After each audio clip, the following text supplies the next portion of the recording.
بسم اللہ الرحمن الرحیم۔ شروع اللہ کا نام لے کر جو بڑا مہربان نہایت رحم والا ہے۔ طٰہ، اے نبی صلی اللہ علیہ وآلہ وسلم، ہم نے تم پر قرآن اس لیے نازل نہیں کیا کہ تم مشقت میں پڑ جاؤ، مگر ہر اس شخص کی نصیحت کے لیے نازل کیا ہے جو خوف رکھتا ہے۔ یہ اس ذات کا اتارا ہوا ہے جس نے زمین اور اونچے اونچے آسمان بنائے، یعنی رحمان، جو عرش پر جلوہ افروز ہوا۔ جو کچھ آسمانوں میں ہے اور جو کچھ زمین میں ہے اور جو کچھ ان دونوں کے بیچ میں ہے اور جو کچھ مٹی کے نیچے ہے، سب اسی کا ہے۔ اور اگر تم پکار کر بات کہو تو کیا ہے، وہ تو آہستہ کہی ہوئی اور نہایت پوشیدہ بات تک کو جانتا ہے۔ اللہ وہ معبود برحق ہے کہ اس کے سوا کوئی معبود نہیں ہے، اس کے سب نام اچھے ہیں۔ اور کیا تمہیں موسیٰ کے حال کی خبر ملی ہے؟ جب انہوں نے آگ دیکھی تو اپنے گھر والوں سے کہا کہ تم یہاں ٹھہرو، میں نے آگ دیکھی ہے، میں وہاں جاتا ہوں، شاید اس میں سے میں تمہارے پاس انگارہ لاؤں یا آگ کے مقام سے اپنا رستہ معلوم کر سکوں۔ پھر جب وہ وہاں پہنچے تو آواز آئی کہ اے موسیٰ، میں تو تمہارا پروردگار ہوں، تو اپنے جوتے اتار دو، تم یہاں پاک میدان یعنی طویٰ میں ہو، اور میں نے تم کو منتخب کر لیا ہے، تو جو حکم دیا جائے اسے سنو۔ بے شک میں ہی اللہ ہوں، میرے سوا کوئی معبود نہیں، تو میری عبادت کیا کرو اور میری یاد کے لیے نماز پڑھا کرو۔ قیامت یقیناً آنے والی ہے، میں چاہتا ہوں کہ اس کے وقت کو پوشیدہ رکھوں تاکہ ہر شخص جو کوشش کرے اس کا بدلہ پائے۔ تو جو شخص اس پر ایمان نہیں رکھتا اور اپنی خواہش کے پیچھے چلتا ہے، کہیں تم کو اس کے یقین سے روک نہ دے، تو اس صورت میں تم ہلاک ہو جاؤ۔ اور اے موسیٰ، یہ تمہارے داہنے ہاتھ میں کیا ہے؟ انہوں نے کہا یہ میری لاٹھی ہے، اس پر میں ٹیک لگاتا ہوں اور اس سے اپنی بکریوں کے لیے پتے جھاڑتا ہوں، اور اس میں میرے اور بھی کئی فائدے ہیں۔ فرمایا کہ موسیٰ اسے زمین پر ڈال دو، تو انہوں نے اس کو ڈال دیا اور وہ یکا یک سانپ بن کر دوڑنے لگا۔ فرمایا کہ اسے پکڑ لو اور ڈرنا مت، ہم اس کو ابھی اس کی پہلی حالت پر لوٹا دیں گے، اور اپنا ہاتھ اپنی بغل میں دبا لو کہ وہ کسی عیب و بیماری کے بغیر سفید چمکتا دمکتا نکلے گا۔ یہ دوسری نشانی ہے تاکہ ہم تمہیں اپنے بڑے بڑے نشانات دکھائیں۔ تم فرعون کے پاس جاؤ کہ وہ سرکش ہو رہا ہے۔ کہا اے میرے پروردگار، اس کام کے لیے میرا سینہ کھول دے اور میرا کام آسان کر دے، اور میری زبان کی گرہ کھول دے تاکہ وہ میری بات سمجھ لیں، اور میرے گھر والوں میں سے ایک کو میرا وزیر یعنی مددگار مقرر فرما، یعنی میرے بھائی ہارون کو۔ اس سے میری کمر کو مضبوط کر اور اسے میرے کام میں شریک کر، تاکہ ہم تیری بہت سی تسبیح کریں اور تجھے کثرت سے یاد کریں، تو ہم کو ہر حال میں دیکھ رہا ہے۔ فرمایا موسیٰ، تمہاری دعا قبول کی گئی، اور ہم نے تم پر ایک بار اور بھی احسان کیا تھا جب ہم نے تمہاری والدہ کو الہام کیا تھا جو تمہیں بتایا جاتا ہے۔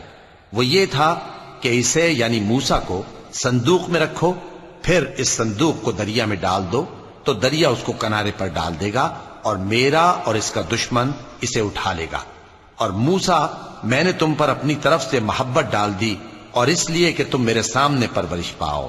جب تمہاری بہن وہاں فرعون کے ہاں گئی اور کہنے لگی کہ میں تمہیں اس کا پتہ دوں جو اس کو پالے پوسے، تو اس طریق سے ہم نے تم کو تمہاری ماں کے پاس پہنچا دیا تاکہ ان کی آنکھیں ٹھنڈی ہوں اور وہ رنج نہ کریں۔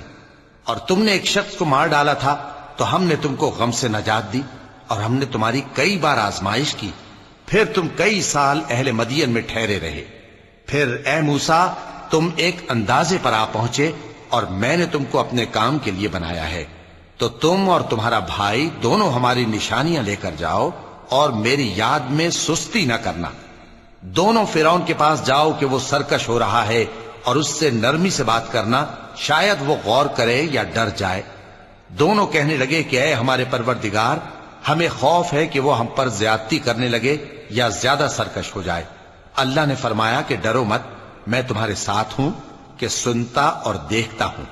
اچھا، تو اس کے پاس جاؤ اور کہو کہ ہم آپ کے پروردگار کے بھیجے ہوئے ہیں، تو بنی اسرائیل کو ہمارے ساتھ جانے کی اجازت دیجیے اور انہیں عذاب نہ کیجیے۔ ہم آپ کے پاس آپ کے پروردگار کی طرف سے نشانی لے کر آئے ہیں، اور جو ہدایت کی بات مانے اس کو سلامتی ہو۔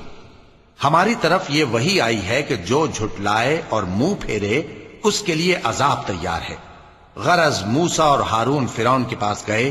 اس نے کہا کہ موسیٰ تمہارا پروردگار کون ہے؟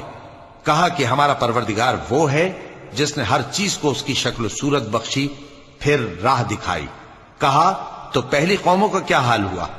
فرمایا کہ ان کا علم میرے پروردگار کو ہے جو کتاب میں لکھا ہوا ہے. میرا پروردگار نہ چوکتا ہے نہ بھولتا ہے. وہ وہی تو ہے جس نے تم لوگوں کے لیے زمین کو فرش بنایا اور اس میں تمہارے لیے رستے بنا دیے اور آسمان سے پانی برسایا، پھر اس سے مختلف نباتات پیدا کی کہ خود بھی کھاؤ اور اپنے مویشیوں کو بھی چراؤ. بے شک ان باتوں میں عقل والوں کے لیے بہت سی نشانیاں ہیں. اسی زمین سے ہم نے تم کو پیدا کیا اور اسی میں ہم تمہیں لوٹائیں گے اور اسی سے ہم تمہیں دوسری دفعہ نکالیں گے. اور ہم نے فرعون کو اپنی سب نشانیاں دکھائیں مگر وہ تکذیب اور انکار ہی کرتا رہا. کہنے لگا کہ موسیٰ کیا تم ہمارے پاس اس لیے آئے ہو کہ اپنے جادو کے زور سے ہمیں ہمارے ملک سے نکال دو؟ تو ہم بھی تمہارے مقابل ایسا ہی جادو لائیں گے.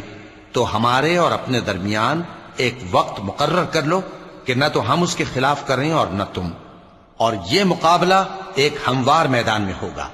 موسیٰ نے کہا کہ آپ کے لیے یوم زینت کا وعدہ ہے اور یہ کہ لوگ اس روز دن چڑھے اکٹھے ہو جائیں. تو فرعون لوٹ گیا اور اپنے سامان جمع کر کے پھر آیا. موسیٰ نے ان جادوگروں سے کہا کہ یہ تمہاری بربادی ہوگی. اللہ پر جھوٹ نہ باندھو، وہ تمہیں عذاب سے فنا کر دے گا، اور جس نے جھوٹ باندھا وہ نامراد رہا. تو وہ باہم اپنے معاملے میں جھگڑنے اور چپکے سرگوشی کرنے لگے.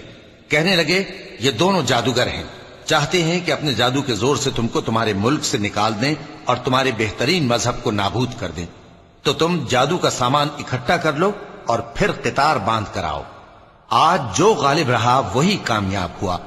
جادوگر بولے کہ موسیٰ یا تو تم اپنی چیز ڈالو یا ہم اپنی چیزیں پہلے ڈالتے ہیں. موسیٰ نے کہا بلکہ تم ہی پہلے ڈالو. جب انہوں نے چیزیں ڈالیں تو یکا یک ان کی رسیاں اور لاٹھیاں موسیٰ کے خیال میں ایسی آنے لگیں کہ وہ میدان میں ادھر ادھر دوڑ رہی ہیں. اس وقت موسیٰ نے اپنے دل میں خوف محسوس کیا. ہم نے کہا خوف نہ کرو، بلا شبہ تم ہی غالب رہو گے، اور جو چیز یعنی لاٹھی تمہارے داہنے ہاتھ میں ہے اسے ڈال دو کہ جو کچھ انہوں نے بنایا ہے اس کو وہ نگل جائے گی. جو کچھ انہوں نے بنایا ہے یہ تو جادوگروں کے ہتھ کنڈے ہیں، اور جادوگر جہاں بھی جائے کامیاب نہیں ہوگا. اس پر جادوگر سجدے میں گر پڑے. کہنے لگے کہ ہم موسیٰ اور ہارون کے پروردگار پر ایمان لائے. فرعون بولا کہ پیشتر اس کے کہ میں تمہیں اجازت دوں تم اس پر ایمان لے آئے. بے شک یہ تمہارا بڑا یعنی استاد ہے جس نے تم کو جادو سکھایا ہے. سو میں تمہارے ہاتھ اور پاؤں مخالف سمت سے کٹوا دوں گا اور تم کو کھجوروں کے تنوں پر سولی چڑھوا دوں گا، اور تم کو معلوم ہوگا کہ ہم میں سے کس کا عذاب زیادہ سخت اور دیر تک رہنے والا ہے. انہوں نے کہا کہ جو دلائل ہمارے پاس آ گئے ہیں ان پر اور جس نے ہم کو پیدا کیا ہے اس پر ہم آپ کو ہرگز ترجیح نہیں دیں گے.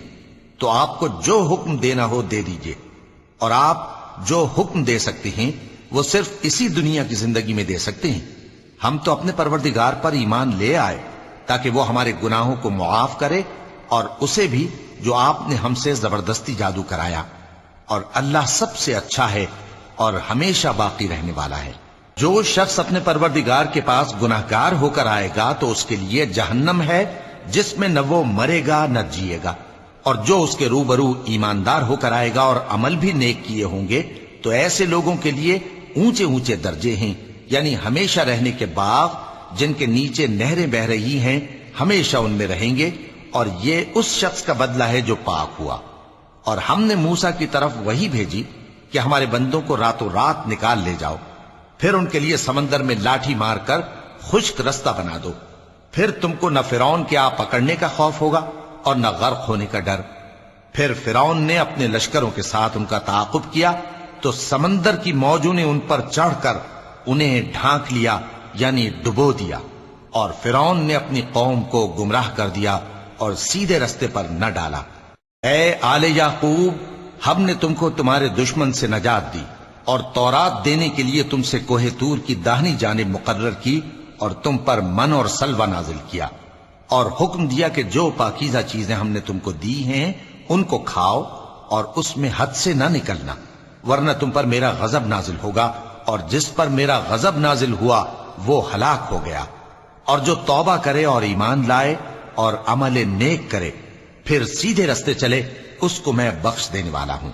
اور اے موسیٰ، تم نے اپنی قوم سے آگے چلے آنے میں کیوں جلدی کی؟ کہا وہ میرے پیچھے آ رہے ہیں۔ اور اے میرے پروردگار، میں نے تیری طرف آنے کی جلدی اس لیے کی کہ تو خوش ہو جائے۔ فرمایا کہ ہم نے تمہاری قوم کو تمہارے بعد آزمائش میں ڈال دیا ہے اور سامری نے ان کو بہکا دیا ہے۔ اور موسیٰ غصے اور غم کی حالت میں اپنی قوم کے پاس واپس آئے اور کہنے لگے کہ اے قوم، کیا تمہارے پروردگار نے تم سے اچھا وعدہ نہیں کیا تھا؟ کیا میری جدائی کی مدت تمہیں لمبی معلوم ہوئی، یا تم نے یہ چاہا کہ تم پر تمہارے پروردگار کی طرف سے غضب نازل ہو اور اس لیے تم نے مجھ سے جو وعدہ کیا تھا اس کے خلاف کیا؟ وہ کہنے لگے کہ ہم نے اپنے اختیار سے آپ سے وعدہ خلافی نہیں کی، لیکن ہم ان لوگوں کے زیوروں کا بوجھ اٹھائے ہوئے تھے، پھر ہم نے اس کو آگ میں ڈال دیا اور اسی طرح سامری نے ڈال دیا۔ تو اس نے ان کے لیے ایک بچڑا بنا دیا، یعنی ایک بے جان جسم جس میں گائے کسی آواز تھی۔ تو لوگ کہنے لگے کہ یہی تمہارا معبود ہے اور یہی موسیٰ کا معبود ہے، مگر وہ بھول گئے ہیں۔ تو کیا یہ لوگ نہیں دیکھتے کہ وہ ان کی کسی بات کا جواب نہیں دیتا اور نہ ان کے نقصان اور نفع کا کچھ اختیار رکھتا ہے؟ اور ہارون نے ان سے پہلے ہی کہہ دیا تھا کہ لوگوں، اس کے ذریعے تمہیں فتنے میں ڈال دیا گیا ہے، اور تمہارا پروردگار تو رحمان ہی ہے، تو میری پیروی کرو اور میرا کہا مانو۔ وہ کہنے لگے کہ جب تک موسیٰ ہمارے پاس واپس نہ آئیں ہم تو اس کی پوجا پر قائم رہیں گے۔ پھر موسیٰ نے ہارون سے کہا کہ اے ہارون، جب تم نے ان کو دیکھا تھا کہ گمراہ ہو گئے ہیں تو تم کو کس چیز نے روکا تھا؟ یعنی اس بات سے کہ تم میرے پیچھے چلے آؤ، بھلا تم نے میرے حکم کے خلاف کیوں کیا؟ کہنے لگے کہ اے ماں جائے، میری داڑھی اور سر کے بالوں کو نہ پکڑیے، میں تو اس سے ڈرا کہ آپ یہ نہ کہیں کہ تم نے بنی اسرائیل میں تفرقہ ڈال دیا اور میری بات کو ملحوظ نہ رکھا۔ موسیٰ نے فرمایا تو اے سامری، تیرا کیا حال ہے؟ اس نے کہا کہ میں نے ایسی چیز دیکھی جو اوروں نے نہیں دیکھی، تو میں نے فرشتے کے نقش پا سے مٹی کی ایک مٹھی بھر لی، پھر اس کو بچڑے کے جسم میں ڈال دیا اور مجھے میرے جی نے اس کام کو اچھا بتایا۔ موسیٰ نے کہا جا، تجھ کو دنیا کی زندگی میں یہ سزا ہے کہ کہتا رہے کہ مجھ کو ہاتھ نہ لگانا، اور تیرے لیے ایک اور وعدہ ہے، یعنی عذاب کا جو تجھ سے ٹل نہ سکے گا، اور جس معبود کی پوجا پر تو جمع ہوا تھا اس کو دیکھ، ہم اسے جلا دیں گے، پھر اس کی راکھ کو اڑا کر دریا میں بکھیر دیں گے۔ تمہارا معبود تو اللہ ہی ہے، جس کے سوا کوئی معبود نہیں، اس کا علم ہر چیز پر محیط ہے۔ اس طرح ہم تم سے وہ حالات بیان کرتے ہیں جو گزر چکے ہیں، اور ہم نے تمہیں اپنے پاس سے نصیحت کی کتاب عطا فرمائی ہے۔ جو شخص اس سے منہ پھیرے گا وہ قیامت کے دن گناہ کا بوجھ اٹھائے گا۔ ایسے لوگ ہمیشہ اس عذاب میں مبتلا رہیں گے، اور یہ بوجھ قیامت کے روز ان کے لیے برا ہوگا، جس روز سور پھونکا جائے گا اور ہم گناہگاروں کو یوں اکٹھا کریں گے کہ ان کی آنکھیں نیلی نیلی ہوں گی۔ تو وہ آپس میں آہستہ آہستہ کہیں گے کہ تم دنیا میں صرف 10 ہی دن رہے ہو، جو باتیں یہ کریں گے ہم خوب جانتے ہیں۔ اس وقت ان میں سب سے اچھی راہ والا یعنی عاقل و ہوش مند کہے گا کہ نہیں، بلکہ صرف ایک ہی روز ٹھہرے ہو۔ اور اے نبی صلی اللہ علیہ وآلہ وسلم، لوگ تم سے پہاڑوں کے بارے میں دریافت کرتے ہیں، کہہ دو کہ میرا رب ان کو راکھ بنا کر بکھیر دے گا، پھر زمین کو ہموار میدان کر چھوڑے گا جس میں تم کوئی نشیب و فراز نہ دیکھو گے۔ اس روز لوگ پکارنے والے کے پیچھے چلیں گے اور اس کی پیروی سے انحراف نہ کر سکیں گے، اور رحمان کے سامنے آوازیں پست ہو جائیں گی، تو تم ایک ہلکی آواز کے سوا کوئی آواز نہ سنو گے۔ اس روز کسی کی سفارش کچھ فائدہ نہ دے گی مگر اس شخص کی جسے رحمان اجازت دے اور اس کی بات کو پسند فرمائے۔ جو کچھ ان کے آگے ہے اور جو کچھ ان کے پیچھے ہے وہ اس کو جانتا ہے، اور وہ اپنے علم سے اللہ کے علم کا احاطہ نہیں کر سکتے۔ اور اس زندہ و قائم کے روبرو منہ لٹک جائیں گے، اور جس نے ظلم کا بوجھ اٹھایا وہ نامراد رہا، اور جو نیک کام کرے گا اور مومن بھی ہوگا تو اس کو نہ ظلم کا خوف ہوگا اور نہ نقصان کا۔ اور ہم نے اس کو اسی طرح کا قرآن عربی نازل کیا ہے، اور اس میں طرح طرح کے ڈراوے بیان کر دیے ہیں تاکہ لوگ پرہیزگار بنیں یا اللہ ان کے لیے نصیحت پیدا کر دے۔ تو اللہ جو سچا بادشاہ ہے، عالی قدر ہے، اور قرآن کی وحی جو تمہاری طرف بھیجی جاتی ہے اس کے پورا ہونے سے پہلے قرآن کے پڑھنے میں جلدی نہ کیا کرو، اور دعا کرو کہ میرے پروردگار مجھے اور زیادہ علم دے۔ اور ہم نے پہلے آدم سے عہد لیا تھا مگر وہ اسے بھول گئے، اور ہم نے ان میں ارادے کی پختگی نہ پائی۔ اور جب ہم نے فرشتوں سے کہا کہ آدم کے آگے سجدہ کرو تو سب سجدے میں گر پڑے مگر ابلیس نے انکار کیا۔ اس پر ہم نے فرمایا کہ آدم، یہ تمہارا اور تمہاری بیوی کا دشمن ہے، تو یہ کہیں تم دونوں کو بہشت سے نہ نکلوا دے، پھر تم تکلیف میں پڑ جاؤ۔ یہاں تم کو یہ آسائش ہے کہ نہ بھوکے رہو نہ ننگے، اور یہ کہ نہ پیاسے رہو اور نہ دھوپ کھاؤ۔ پھر شیطان نے ان کے دل میں وسوسہ ڈالا اور کہا کہ آدم، بھلا میں تم کو ایسا درخت بتاؤں جو ہمیشہ کی زندگی کا باعث ہو اور ایسی بادشاہت کہ کبھی زائل نہ ہو؟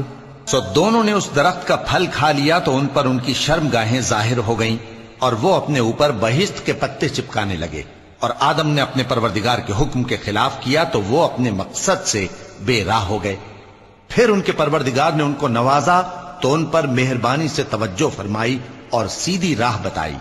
فرمایا کہ تم دونوں یہاں سے نیچے اتر جاؤ، تم میں بعض کے دشمن ہوں گے، پھر اگر میری طرف سے تمہارے پاس ہدایت آئے تو جو شخص میری ہدایت کی پیروی کرے گا وہ نہ گمراہ ہوگا اور نہ تکلیف میں پڑے گا، اور جو میری نصیحت سے منہ پھیرے گا اس کی زندگی تنگ ہو جائے گی، اور قیامت کو ہم اسے اندھا کر کے اٹھائیں گے۔